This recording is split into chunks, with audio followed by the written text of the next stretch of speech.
my name is Patricia Federico Ruiz, and I am the granddaughter of Juan and Guadalupe Federico on my father's side, and the granddaughter of Pedro and Ignacia Dianda on my mother's side, daughter of Concha and Juan Federico.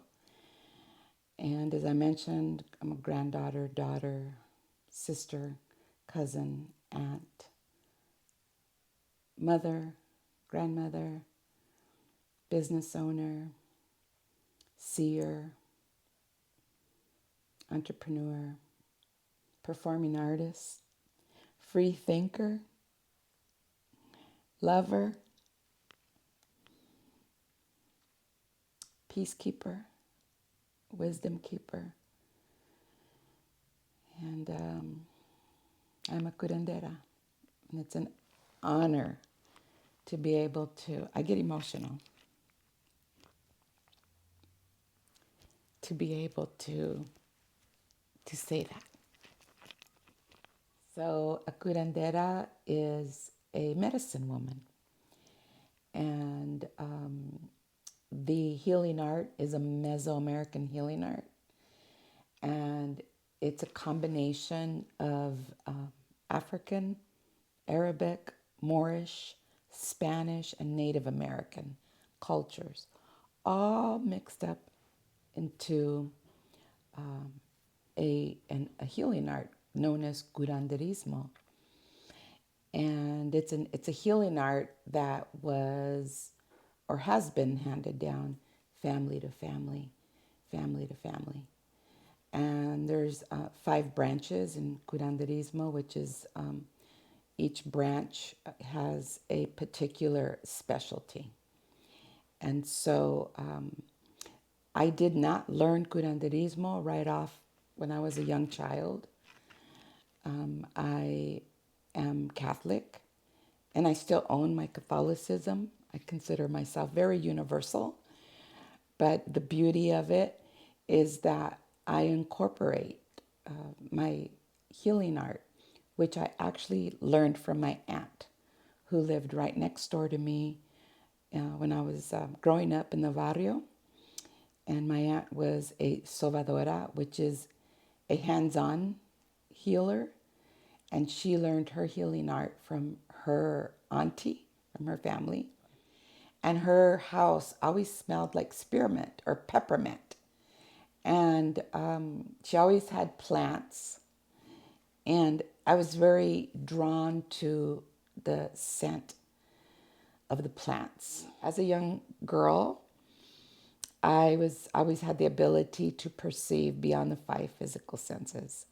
So I'm a seer. And my mother was afraid of the fact that I had those abilities. So she shared with me, don't ever share that with anybody else. But my auntie said, no, that's a gift from God. And it's called el don, which is the gift. And you're to use the gift to help other people. So between you and I, it's a gift. So that's why I was so drawn to my aunt. And so I held on to that, and I cherished it like a very sacred secret.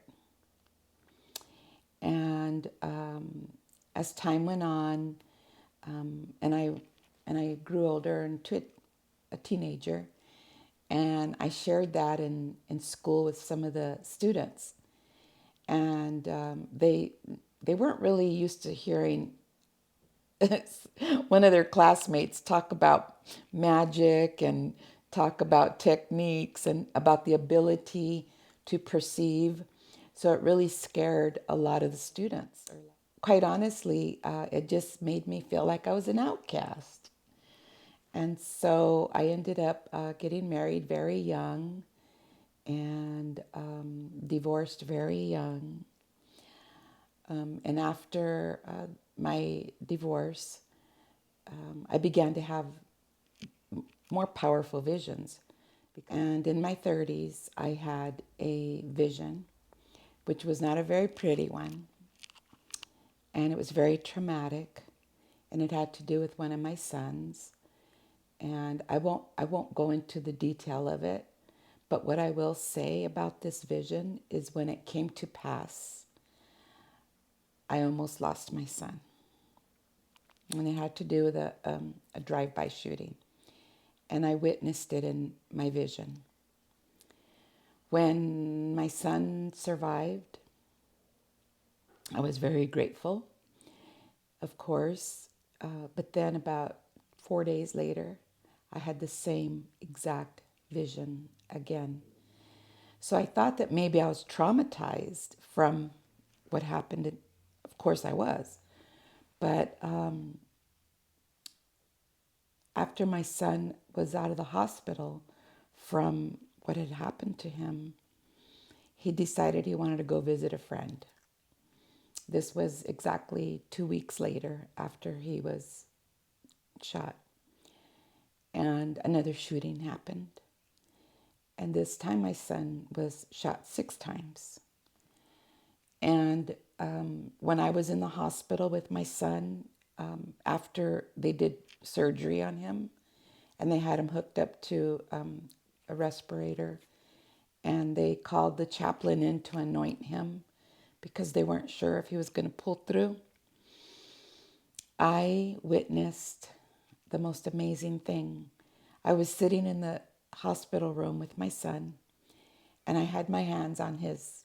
I was sending him energy from his feet back up to his head, and there was 3 images in the corner of the room, of the hospital room, and those images made me feel like enlightened, like gave me inspiration, and and literally empathically and telepathically said to me that everything was going to be all right, that my son was going to pull through.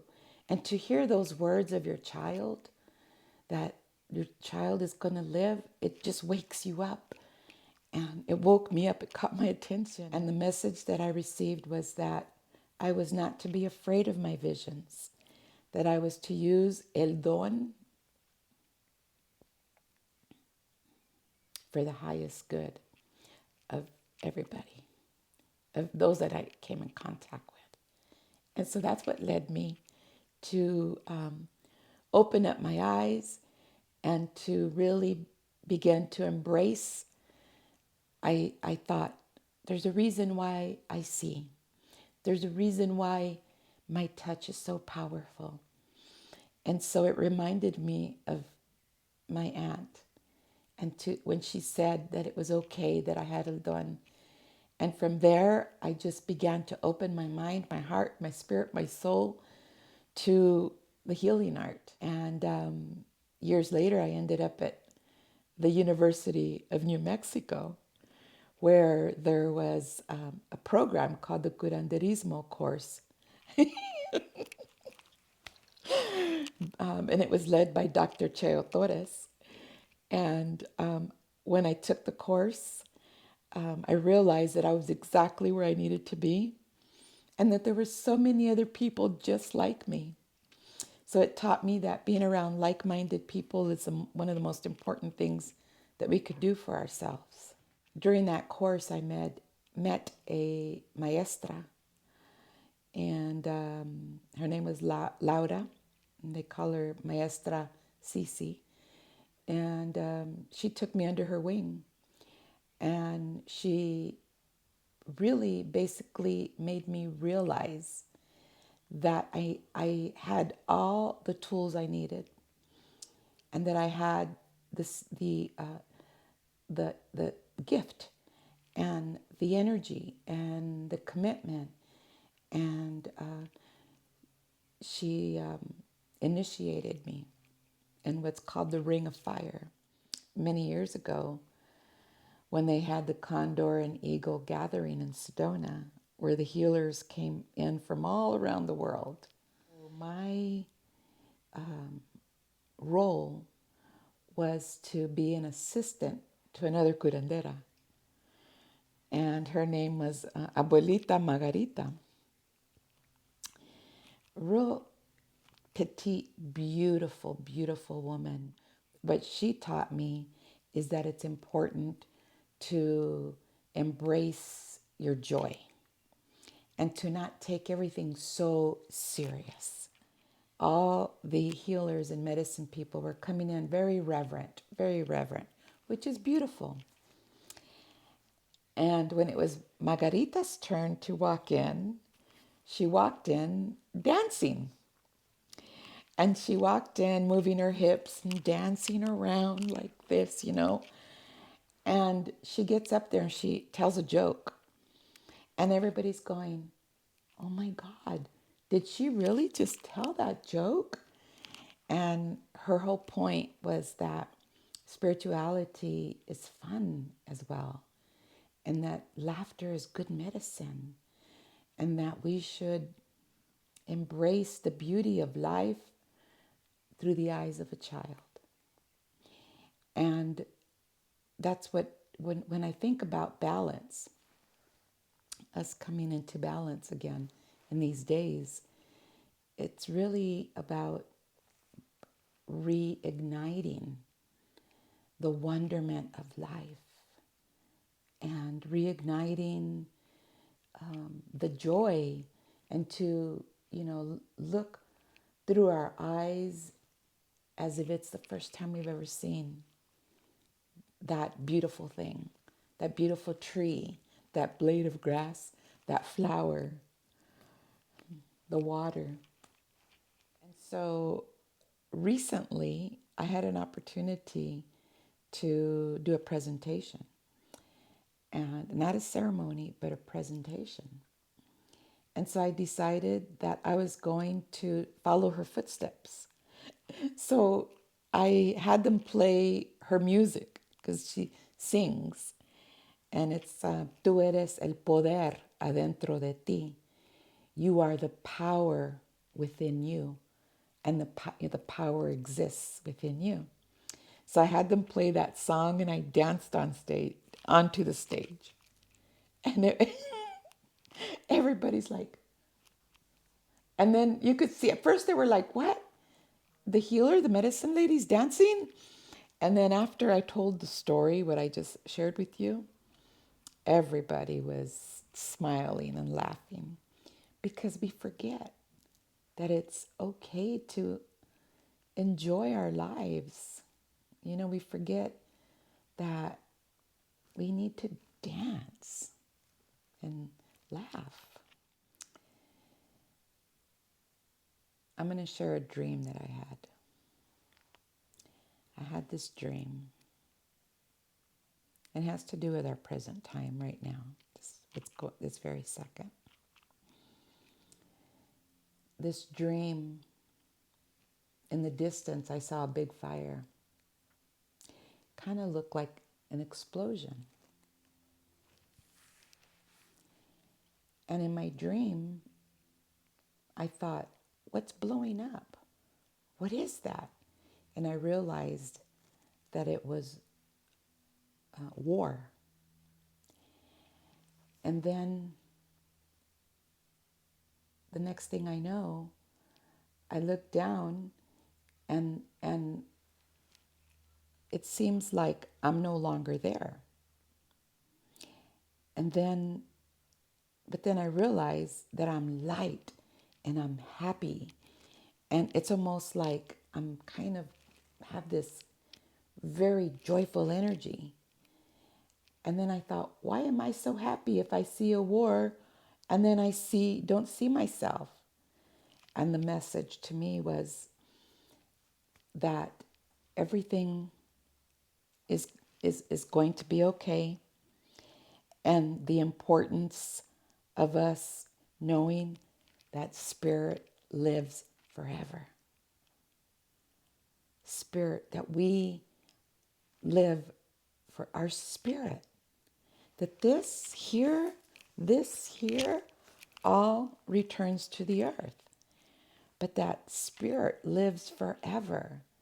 So there's nothing to fear.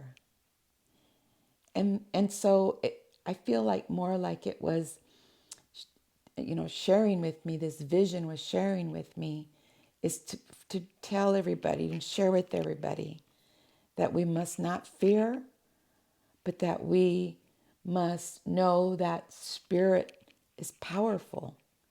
And when we all come together in spirit, that we can make a difference. And that's what the message was to me.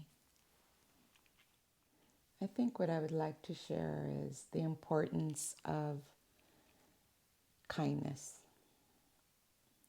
That I know that we're all going through a really difficult transition into bringing balance into the world, or ourselves, because the world, nature is in balance. The sun rises, the sun sets, the moon's still going through all its phases.